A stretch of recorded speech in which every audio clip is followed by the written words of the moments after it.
ایک کا بیٹا فوت ہو گیا، اس کو جو ہی پتہ لگا بچہ فوت ہو گیا، انا للہ۔ مالک کیا فرماتا ہے؟ میرے بندے کے لیے جنت میں بیت الحمد ہے۔ صحیح مسلم میں نبی کریم صلی اللہ علیہ وسلم کے صحابہ کا ایک عجیب قصہ ہے۔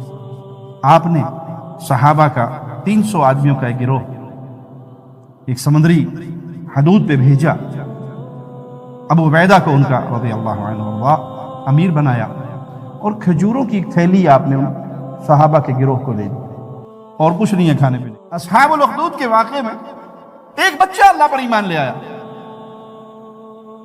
بادشاہ پوری حکومت اس ایک بچے کو مارنے کے در پہ ہے۔ یہ ایک حدیث اگر ہمیں سمجھ آ جائے اور دل کی گہرائیوں سے یقین آ جائے، ہماری زندگی بدل جائے۔ ایک بچہ ہے، بادشاہ، حکومت، فوج، پولیس سب مل کے اسے مارنے کے چکر میں۔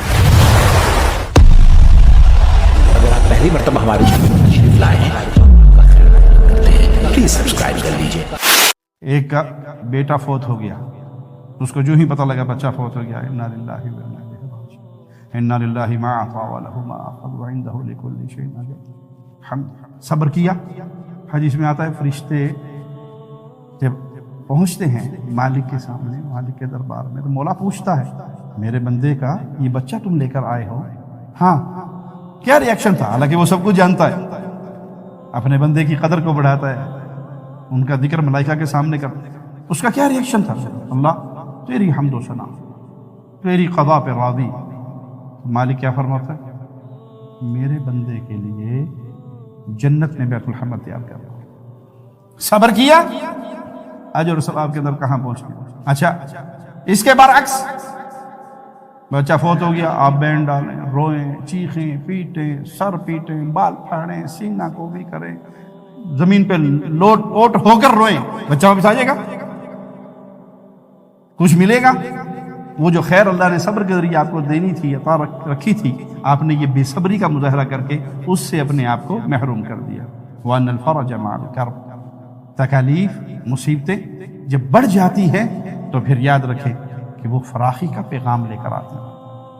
ہاں معاملہ صبر والا، صبر کے ساتھ انسان وہاں پہنچ سکتا ہے جہاں بے صبری کے ساتھ نہیں پہنچ سکتا۔ وَأَنَّ مَعَ الْعُسْرِ يُسْرًا، تنگی کے بعد ہی آسانی ہوتی ہے۔ صحیح مسلم میں نبی کریم صلی اللہ علیہ وسلم کے صحابہ کا ایک عجیب قصہ ہے۔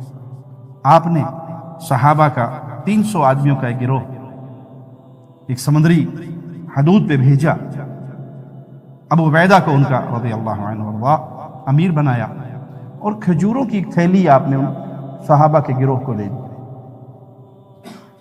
اور کچھ نہیں ہے کھانے پینے، کوئی ساز و سامان نہیں ہے۔ بندے کتنے ہیں؟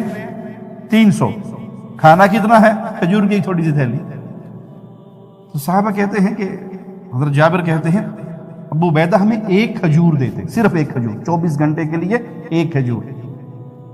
تو پوچھنے والے نے پوچھا کہ آپ اس ایک کھجور سے کیا کرتے تھے؟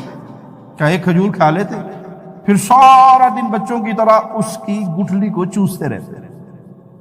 ہم اپنے ڈنڈوں سے درختوں کے پتوں کو گراتے اور پانی میں بھگو بھگو کے ان پتوں کو کھا لیتے۔ ہم سمندر کے کنارے کنارے سفر کر رہے تو ہمیں ایک بہت بڑا ٹیلا دور سے نظر آیا۔ جب اس کے قریب پہنچے تو عنبر نامی ایک سمندری مخلوق جو بہت بڑی، وہ کنارے پر آئی ہوئی۔ تو پہلے تو وہ کہتا رضی اللہ کہنے لگے کہ نہیں یہ تو مردار ہے، اس کو نہیں کھا سکتا۔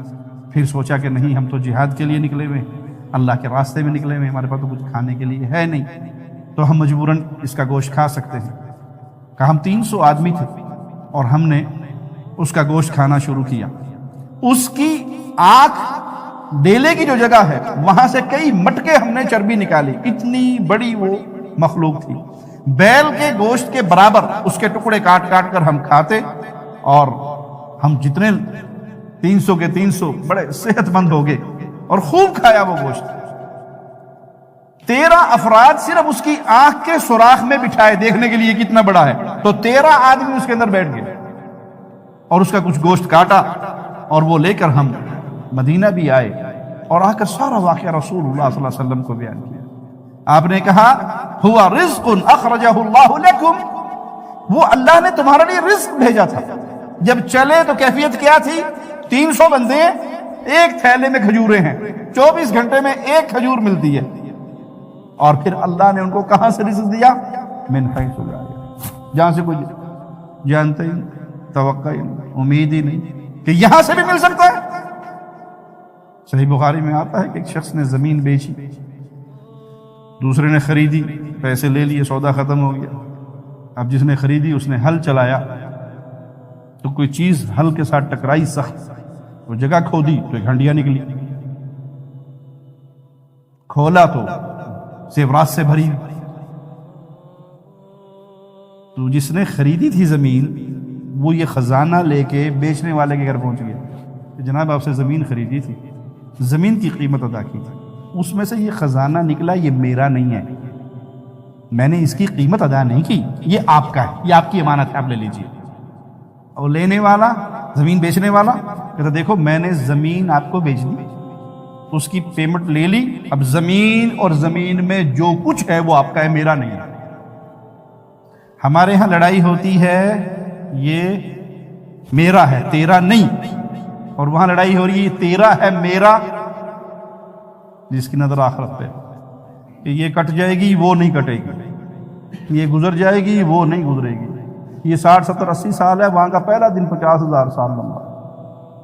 تو کسی اللہ والے کے پاس، حکیم کے پاس پہنچے، جی ہمارے جھگڑے کا فیصلہ کروا دو، یہ کہہ رہا ہے میرا نہیں، یہ کہہ رہا ہے میرا نہیں۔ کہا تمہاری اولاد ہے؟ اس نے ایک نے کہا جی میرا بیٹا ہے، دوسرے نے کہا جی میری بیٹی ہے۔ کہا دونوں کی شادی کر دو، یہ خزانہ ان پہ خرچ کر دو۔ جو اللہ والا بن جاتا ہے، من کان للہ کان اللہ لہ، جو اللہ والا بن جاتا ہے پھر اللہ اس کا حامی، مددگار۔ تو اللہ کے حکموں کی ہر حالت میں فرمانبرداری کیجیے۔ ایک جملہ ہمارے معاشرے میں بہت چلتا ہے، لوگ کیا کہیں گے، بیٹی کی شادی ہے جہیز نہ دیا، لوگ کیا کہیں گے، ایک ہی بیٹا ہے، اگر اس کی شادی پہ ڈھول ڈھماکے گانے باجے نہ ہوئے لوگ کیا کہیں گے، اس نے ہمارا بیڑا غرق کیا، بیٹی کو پردہ کروا دوں گا لوگ کہیں گے۔ ابھی تک 20ویں اسکیل کا آفیسر ہے، بیٹی کو پردہ کروا کے نکلتا ہے، پاگل نہیں، لوگ کیا کہیں گے۔ بھائی ایک جملہ یاد رکھو، اگر میں نے اللہ کے حکموں کو توڑا تو اللہ کیا کہے گا۔ ابھی بھی یہ فکر ہے لوگ کیا کہیں گے، فکر یہ ہونی چاہیے میں نے یہ اللہ کا حکم توڑا تو اللہ کیا کہے گا۔ اللہ کے سامنے کھڑا ہوں گا تو کوئی نہیں ہوگا، نہ دائیں نہ بائیں، نہ آگے نہ پیچھے، کوئی بھی نہیں ہوگا۔